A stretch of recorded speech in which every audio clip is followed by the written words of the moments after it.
Após as eleições de 22, muitos eleitores que votaram em Jair Bolsonaro, não aceitando a vitória de Lula, se estabeleceram na frente de quartéis, clamando pela intervenção militar. Esse clamor revela alguns problemas. Talvez muitos clamaram pela volta da intervenção ou a volta da ditadura militar por não conhecer o que a ditadura produziu no Brasil de violento e de miserável, ou muitos porque preferem que uma outra ideologia seja perseguida e não aceita, independente de como se fará essa não aceitação. Ou seja, preferem que não haja democracia, mas que suas ideias, que suas convicções políticas sejam estabelecidas à força no governo brasileiro. Então, esse clamor se revela como uma profunda falta de postura ética no seio da nossa nação. Ora, um regime que matou, que produziu torturas, violência hedionda, em uma nação ética deveria ser rechaçada. E olhe que o nosso ex-presidente, ao votar a favor do impeachment da presidente Dilma, ele colocou como homenageado o maior torturador do Brasil, Brilhante Ustra. E essa homenagem não causou revolta em boa parte da população. Então isso indica que as pessoas que clamam, ou que clamaram pela volta da intervenção militar, da ditadura militar, não se preocupavam com o que ela poderia produzir de violento e também não rejeitaram as profundas violências já produzidas no Brasil pelas instituições federais de tortura e de vigilância. Durante os anos 64 até 70, o mundo passava pela chamada Guerra Fria, com a divisão de polos socialistas e o polo capitalista ocidental. Um polo era influenciado pela União Soviética e outro polo pelos Estados Unidos. E nesse ambiente de Guerra Fria, os Estados Unidos ele tentava sufocar qualquer manifestação ou movimento de tendência comunista ou socialista que surgissem nos países ocidentais. Nas Américas do Sul e Central, houve muitas intervenções americanas disfarçadas, maquiadas, a fim de derrubar governos de tendência socialista, a fim de que o socialismo não crescesse nas Américas e que os Estados Unidos, com o crescimento do socialismo, não perdesse a sua influência, que era fortíssima, e ainda é. Então, os Estados Unidos estabeleceu a doutrina de segurança nacional. O que essa doutrina indicava? Qual que era a premissa fundamental? Que, a fim de que o Estado seja protegido da ameaça comunista, esse Estado tinha o direito de interferir, de restringir as liberdades coletivas e individuais. E o Brasil se apropria dessa doutrina e começa a criar órgãos de repressão política, órgãos de espionagens. E órgãos que tinha na violência a sua técnica fundamental. Então foi criado no Brasil, a partir dessa doutrina de segurança nacional, o SNI, o Serviço Nacional de Informações. Qual que era a prática desse serviço, né? Ele tinha o papel de gerir diversas instituições. Então, o SNI tinha vários tentáculos e cada tentáculo tinha a sua especificidade. O que esse SNI fazia? Qual era a sua função? Através dos seus tentáculos, espionar e praticar a violência como meio de opressão, calando cidadãos que se manifestassem de forma contrária ao regime estabelecido ou que nutrisse apego ao sistema socialista comunista. Com a ideia da doutrina da segurança nacional, de que o Estado ele tinha o direito de reprimir direitos fundamentais, a fim de que a sua segurança não fosse ameaçada contra o comunismo, os direitos humanos foi totalmente esquecido no Brasil. Não havia por parte do governo a preocupação em garantir os direitos fundamentais do cidadão, o direito à liberdade, o direito à livre manifestação política. Pelo contrário, cidadãos que se mostravam insatisfeitos com os regimes estabelecidos eram duramente perseguidos, tinham as suas famílias perseguidas, muitos foram assassinados, milhares foram assassinados e jogados em valas comuns.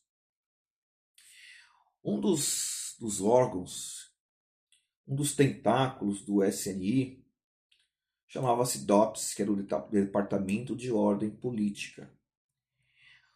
Qual era a finalidade do DOPS? Reprimir,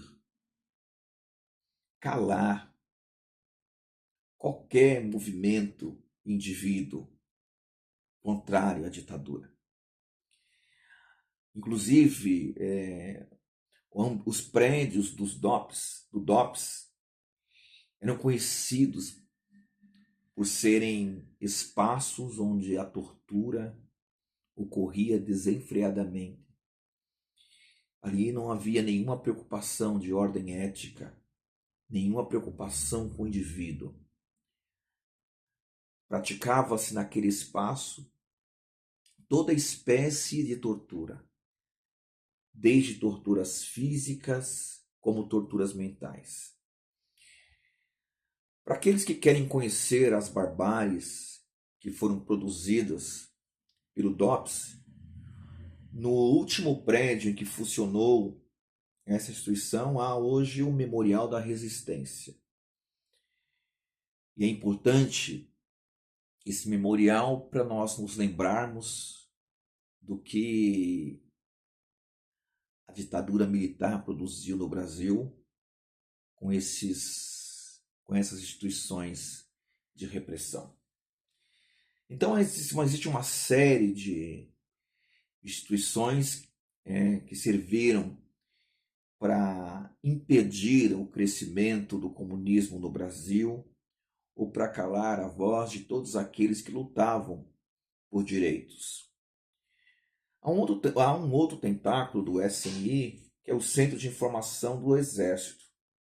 Além de informar através de espionagens, movimentos de resistência, movimentos políticos contrários ao regime, Esse centro de informação, que hoje é Centro de Inteligência do Exército, ele cooperava com a CIA, essa agência americana, repassando as informações que eles descobriam sobre políticos, sobre associações que tinham algum vínculo com a esquerda política.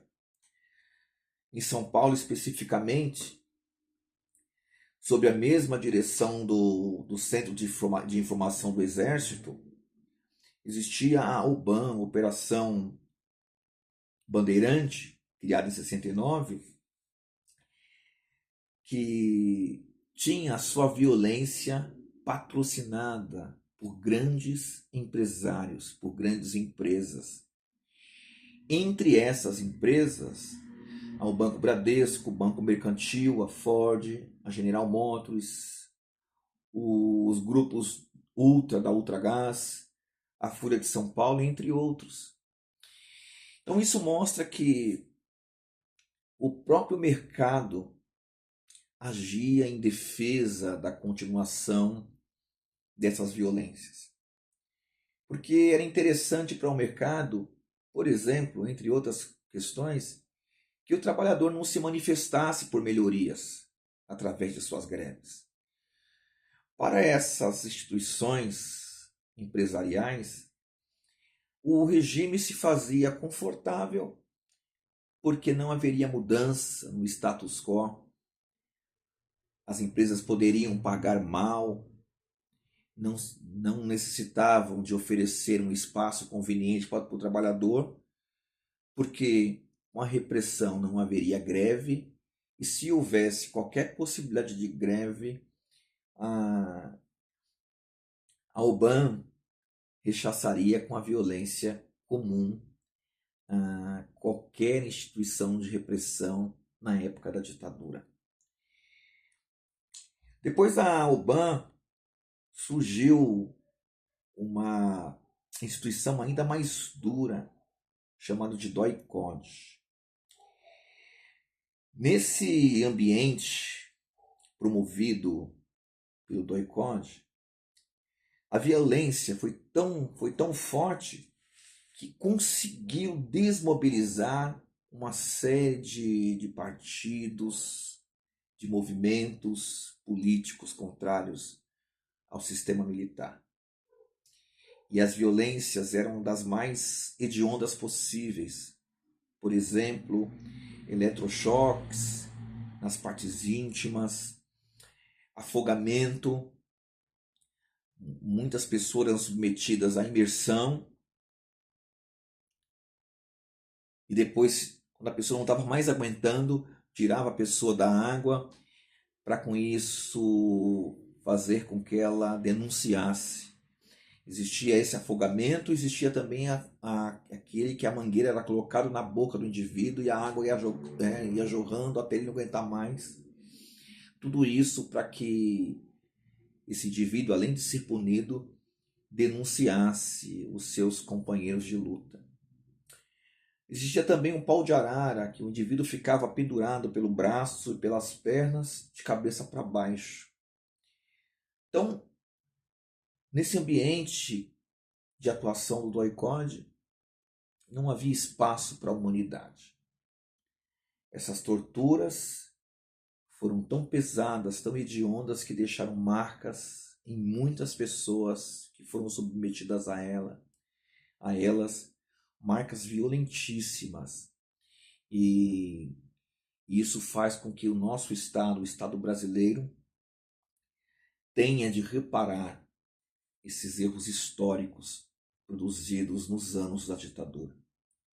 Então é importante refletir sobre o que a ditadura produziu, é importante ler sobre esse passado histórico hediondo, horroroso, para que com a nossa informação possamos reprimir quaisquer ideias que de alguma maneira venha defender a volta da intervenção militar no Brasil. Se nós entendermos que as intervenções militares Elas não calam só a boca, elas não perseguem somente aqueles que são rivais políticos, mas que ela pode perseguir qualquer um, desde que se imagine que essa pessoa ela é contrária ao regime. Então, se nós percebermos isso, jamais defenderemos a volta da intervenção militar no Brasil. E se nós sabemos, se nós temos ciência da miséria produzida pelos instrumentos de tortura, pelos órgãos de tortura que foram criados pelo Estado, se nós só sabemos que isso foi produzido pelas intervenções militares, não se faz ética na parte de quem sabe a defesa da volta do regime militar no Brasil. Como eu disse antes, o clamor nos quartéis pela intervenção militar se faz ou revela uma profunda falta de senso ético.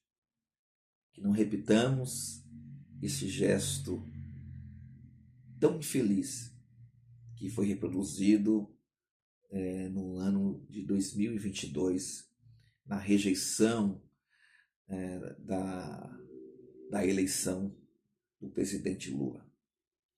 A democracia ela nos possibilita escolher, mas também ela nos orienta a aceitar. A única coisa que nós não devemos aceitar em nome da democracia é que os nossos direitos sejam calados, que os nossos direitos sejam silenciados, que os nossos direitos sejam suprimidos.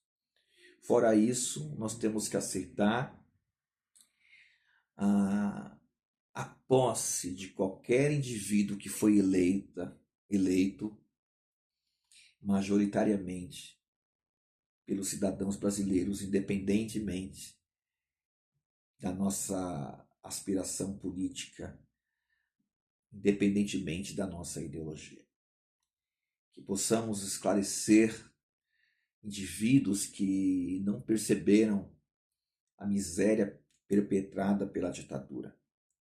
Que possamos, através da leitura historiográfica, desenvolver em nós esse senso de defesa democrática, a fim de não colocarmos no poder inimigos da democracia. Saúde.